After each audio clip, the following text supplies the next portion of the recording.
Assalamualaikum warahmatullahi wabarakatuh. Salam, salve, om swastiastu, namo buddhaya, salam kebajikan, rahayu, rahayu. Yang terhormat Rektor dan jajaran pimpinan Universitas Nasional, yang terhormat Profesor Dr.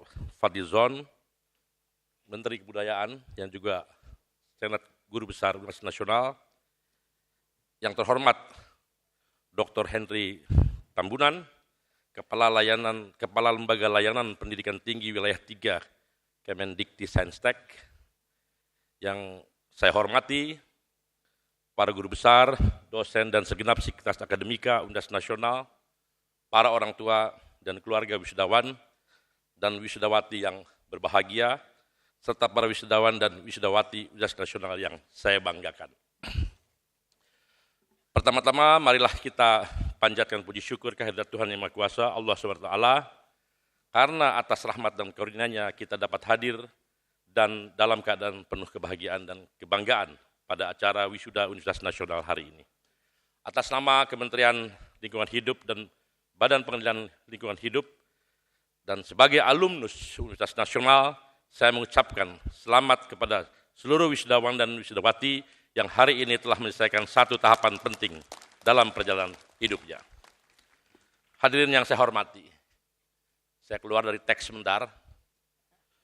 Tahun 80-an, tahun di mana perjuangan mahasiswa untuk melakukan pro-demokrasi itu di 3 kota besar terjadi. Di Bandung, di Jakarta, dan di Yogyakarta. Saya waktu itu dari Bandung, juga ikut terlibat dalam gerakan pro-demokrasi, tahun 80-an tentunya, dan asal tahu saja,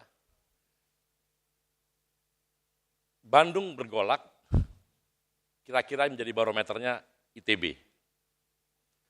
Jakarta bergolak, yang menjadi barometer pergerakan itu adalah Universitas Nasional dalam pro-demokrasi. Di UGM ada yang lain lagi. Jadi maksud saya di Jogja ada yang lain lagi.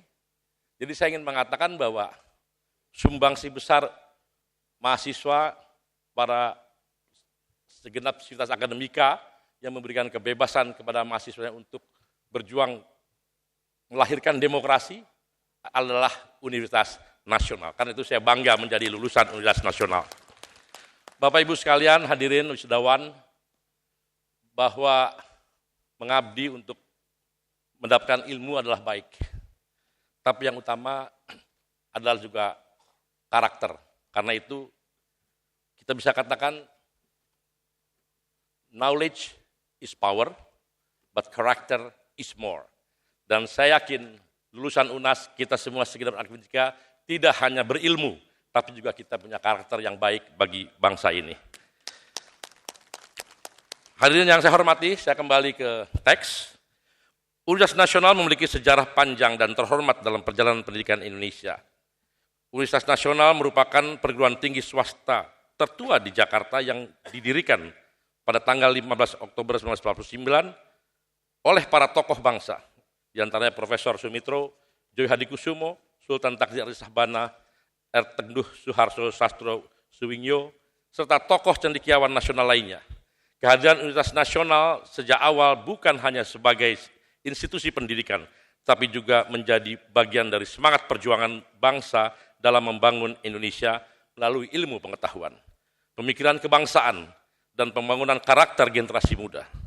Sejak berdiri, Universitas Nasional berkomitmen menjadi institusi pendidikan tinggi yang berperan aktif dalam mencetak generasi unggul, berintegritas, dan berwawasan kebangsaan. Karena itu saya percaya para wisudawan hari ini bukan hanya membawa ijazah akademik, tapi juga membawa nilai sejarah, nilai perjuangan, dan tanggung jawab moral untuk ikut membangun masa depan bangsa. Saudara sekalian, hari ini saudara lulus di tengah zaman yang penuh perubahan besar. Dunia sedang menghadapi berbagai tantangan lingkungan hidup yang tidak ringan. Dunia hari ini menghadapi apa yang disebut sebagai triple planetary crisis, yaitu krisis iklim, serangan pada hilangnya keanekaragaman hayati, dan polusi yang semakin masif. Data Global Sustainable Development Report 2023 menunjukkan realitas memprihatinkan bahwa hanya sekitar 17% target SDGs dunia yang saat ini berada pada jalur yang tepat. Artinya, dunia membutuhkan perubahan besar dalam cara membangun peradaban, khususnya mengelola lingkungan hidup. Krisis lingkungan bukan lagi sekedar isu akademik. Ia sudah menjadi persoalan ekonomi, sosial, kesehatan, bahkan kemanusiaan. Karena itu, masa depan bangsa tidak hanya ditentukan oleh kecanggihan teknologi atau pertumbuhan ekonomi, tetapi juga oleh kemampuan kita menjaga keseimbangan antara pembangunan dan kelestarian alam. Indonesia berada di garis depan resiko perubahan lingkungan global. Lebih dari 190 kabupaten kota pesisir di Indonesia menghadapi resiko tinggi abrasi dan dampak perubahan iklim. Bahkan sejak tahun 2010, bencana hidrometeorologi di Indonesia meningkat lebih dari 80%. Namun saya percaya kondisi ini bukan alasan untuk pesimis. Justru karena Indonesia berada di garis depan dampak lingkungan, Indonesia memiliki legitimasi moral yang kuat untuk menjadi bagian penting dari solusi global. Saudara-saudara wisudawan, disinilah pentingnya environmental ethics atau etika lingkungan. Kita harus membangun kesadaran bahwa manusia bukan penguasa mutlak atas alam, melainkan hanya bagian dari ekosistem, namun satu-satunya makhluk yang memiliki tanggung jawab moral untuk menjaga bumi. Nilai ini sebenarnya telah lama diajarkan dalam agama, terutama dalam agama saya, yang disebutkan dalam Al-Quran, dan janganlah kamu membuat kerusakan di muka bumi setelah Allah memperbaikinya. Quran Surat Al-A'raf ayat 56. Begitu pula dalam ajaran agama lain, manusia diajarkan untuk hidup selaras dengan alam, menjaga ciptaan Tuhan dan tidak berlaku berlebihan dalam memanfaatkan sumber daya.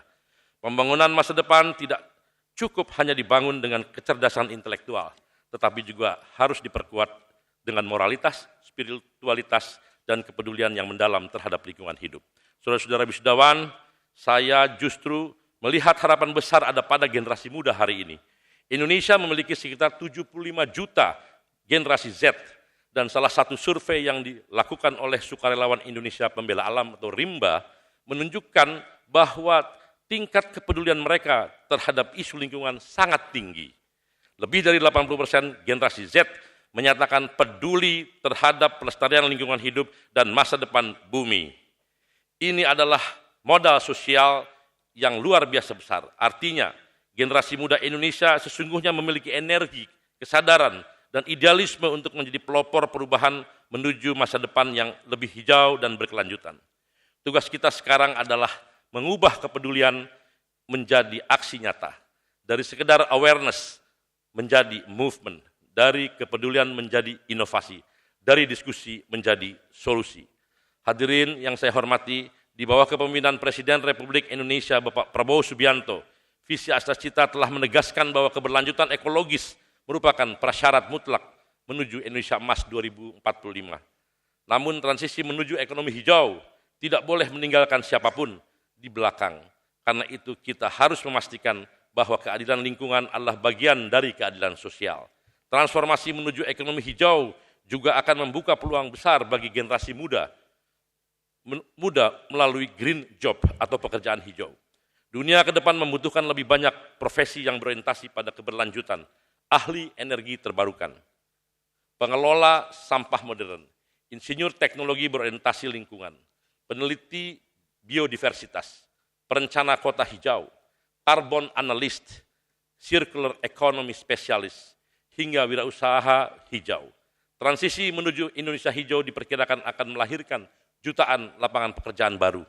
Tetapi kita juga harus memastikan bahwa green jobs tersebut adalah pekerjaan yang layak, memberikan perlindungan tenaga kerja, kesejahteraan, dan kesempatan yang adil bagi masyarakat.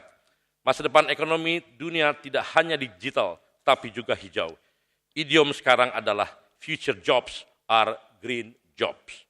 Saudara-saudara sekalian, Indonesia adalah negara besar dan sangat berpengaruh terhadap masa depan lingkungan dunia. Kita adalah salah satu negara dengan jumlah penduduk terbesar di dunia.